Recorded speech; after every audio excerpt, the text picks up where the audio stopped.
সম্মানিত দিনী ভাই বোন, আল্লাহ তাআলা বলেন, ইয়া আইয়ুহাল্লাযীনা আমানু কু আনফুসাকুম ওয়া আহলিকুম নারা। পৃথিবীর মানুষ, তোমরা নিজেদেরকে জাহান্নাম থেকে বাঁচাও আর পরিবারকে জাহান্নাম থেকে বাঁচাও। আয়াতে বোঝা যাচ্ছে যে পরিবারের মালিক তার পরিবারকে জাহান্নাম থেকে বাঁচাতে পারে। নিজেকে কিভাবে বাঁচাবে তার একটা ছোট্ট পরামর্শ আছে। এক, মুখ বন্ধ করো, জাহান্নাম থেকে বেঁচে যাওয়া। দুই, জরুরি প্রয়োজন ছাড়া বাড়ির বাইরে যায় না, জাহান্নাম থেকে বেঁচে যাওয়া। তিন, পাপের জন্য কাঁদো, জাহান্নাম থেকে বেঁচে যাওয়া। এই তিনটা হলো নিজেকে জাহান্নাম থেকে বাঁচানোর জন্য জোরালো পরামর্শ বা অনুরোধ। এবার পরিবারকে কিভাবে জাহান্নাম থেকে বাঁচাবেন? এক, পরিবারকে শিরক থেকে বাঁচাতে হবে, জাহান্নাম বাঁচাতে হবে, তাহলে পরিবার জাহান্নাম থেকে বেঁচে যাবে। এক। দুই, পরিবারকে আপনি জাহান্নাম থেকে বাঁচাতে পারবেন, তার দ্বিতীয় কারণ হলো সালাত। রাসূল সাল্লাল্লাহু আলাইহি ওয়াসাল্লাম বললেন, আল্লাহ তাআলা বলেন, ওয়ামুর আহলাকা বিস-সালাত ওয়াসতাবির আলাইহা। পৃথিবীর প্রত্যেকটা পরিবারের মালিক নিজে সালাত আদায় করো আর ছেলে মেয়েকে সালাত আদায় করতে বলো, এটা আদেশ। রাসূল সাল্লাল্লাহু আলাইহি ওয়াসাল্লাম বললেন, মুরু আওলাদাকুম বিস-সালাত ওয়া হুম আবনাউ সাবঈ সিনিনা। তোমরা তোমাদের ছেলে মেয়েকে সালাত আদায় করতে বলো 7 বছর বয়সে, পিটিয়ে সালাত আদায় করাও 10 বছর বয়সে। ছেলে মেয়েকে, আহল পরিবারকে জাহান্নাম থেকে বাঁচানোর দ্বিতীয় পথ হলো সালাত। তৃতীয়, আহল পরিবার ছেলে মেয়েকে জাহান্নাম থেকে বাঁচানোর তৃতীয় পথ হলো যে স্বামী এবং স্ত্রী দুজন হবেন সোচ্চার, সবসময় প্রস্তুত। কেন? রাসূল সাল্লাল্লাহু আলাইহি সাল্লাম বলেছেন, আর রাজুলু সাইয়্যিদ, স্বামী হলো কর্তা, অল মারাতু সাইয়্যিদা, স্ত্রী হচ্ছে কর্ত্রী। নিজের কাজ করে যে তাকে বলে কর্মী, অপরের কাজ দেখে যে তাকে বলে কর্তা। নিজের কাজ করে যে তাকে বলে কর্মী, অপরের কাজ দেখে যে তাকে বলে কর্তা। সকালে উঠে ওযু করে সালাত আদায় করলেন, নামাজ পড়লেন, এখন আপনি কর্মী। আমার আব্বু উঠো উঠো উঠো, আজান হয়ে গেছে আব্বু, আপনি এখন কর্তা। বুঝাতে পারলাম না কথা মনে হয়? তো রাসূল সাল্লাল্লাহু আলাইহি সাল্লাম আপনাকে কর্তা বলছেন আর আপনার স্ত্রীকে কর্ত্রী বলছেন। আপনাদের দুইজনের হাতে কি কাজ আছে? আপনারা কি করেন? কিসের কর্তা? স্বামী বলেছে স্ত্রীকে, আজকে ভালো করে মাছটা ভেজে রান্না করিও, এই যে কর্তা আদেশ করলো, এটাই কর্তা। শুনেন, আপনাকে একটা কথা বলেছি, মনে হয় ভুলে গেছেন, যে আপনার ছেলেটা মাগরিবের সালাত আদায় করে বাড়ি চলে আসে, এই 6টার মধ্যে চলে আসে, তো 6:10 এসেছে, তখন আপনি বাড়িতে সুন্নাত শুরু করতে যাচ্ছিলেন, সুন্নাত নামাজ আল্লাহু আকবার বলতে যাচ্ছিলেন, আর ছেলে সালাম দিয়েছিল, তখন দেখলেন যে 6:10 বেজে গেছে।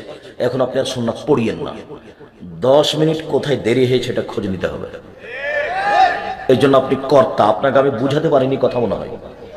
10 মিনিট আগে খুঁজে বের করতে হবে, তারপরে কোনো কথা। বাপ আপনি কর্তা, মা আপনি কর্ত্রী। এই কর্তার কর্ত্রী বুঝাতে গিয়ে একটা জরুরি কথা আপনাকে বলে রাখছি, হয়তো বা মনে আছে আগে থেকে। রাসূল সাল্লাল্লাহু আলাইহি ওয়াসাল্লাম বলছেন, আনফিক আলা ইয়ালিক বিন তাওলিক।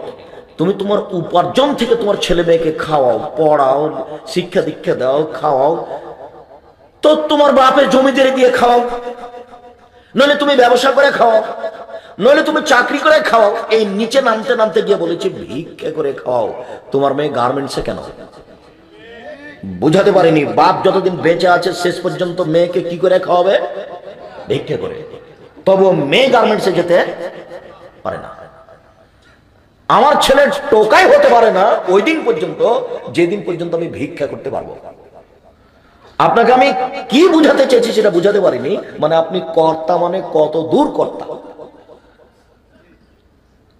ছেলে মেয়ে উপার্জন করবেন, শক্ত হাতে ওকে দেখবেন, ওকে পড়াবেন, ওকে দেখাশোনা করবেন, মানুষ করে তুলবেন, সেটা আপনার জিম্মেদারি।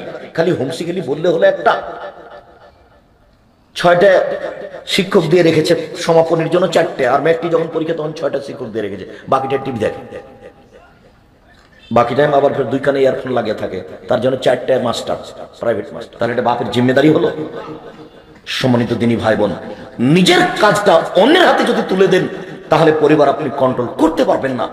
যে আপনার ব্যাপারে আল্লাহ নবী বলছেন যে তুমি তোমার উপার্জন থেকে ছেলে মেয়ের পিছনে খরচ করো।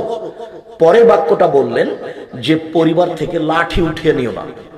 তো লাঠি একবার বললেন এখানে লাঠি ব্যবহার করো, আর একবার বললেন যে 10 বছর বয়সে লাঠি ব্যবহার করো, আর একবার বললেন যে স্ত্রীকে মেরে সংশোধন করো, আর একবার বললেন যে লাঠি দরজায় ঝুলিয়ে রাখো।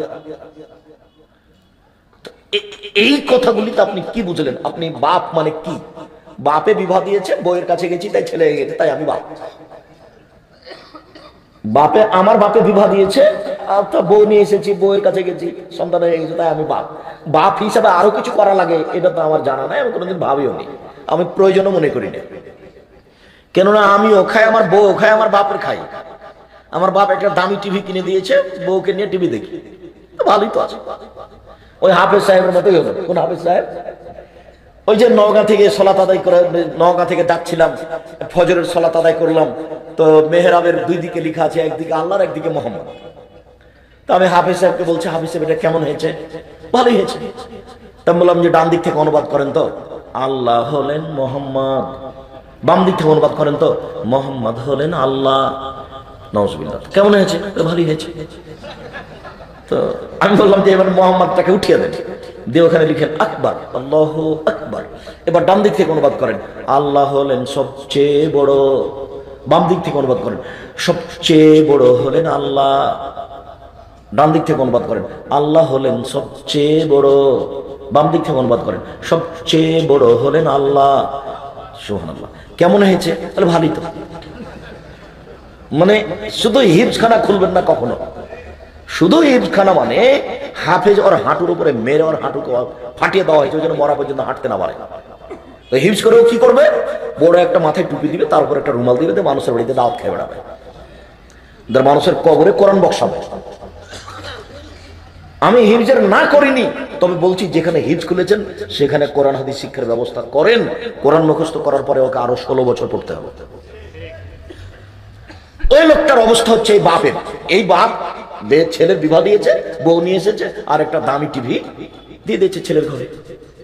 ছেলে টিভি দেখছে আর বউ নিয়ে এইভাবে সংসার কাটাচ্ছে। তার মানে এর বাপ। এ কি বাপ? এ বাপ নয়, এ পশু।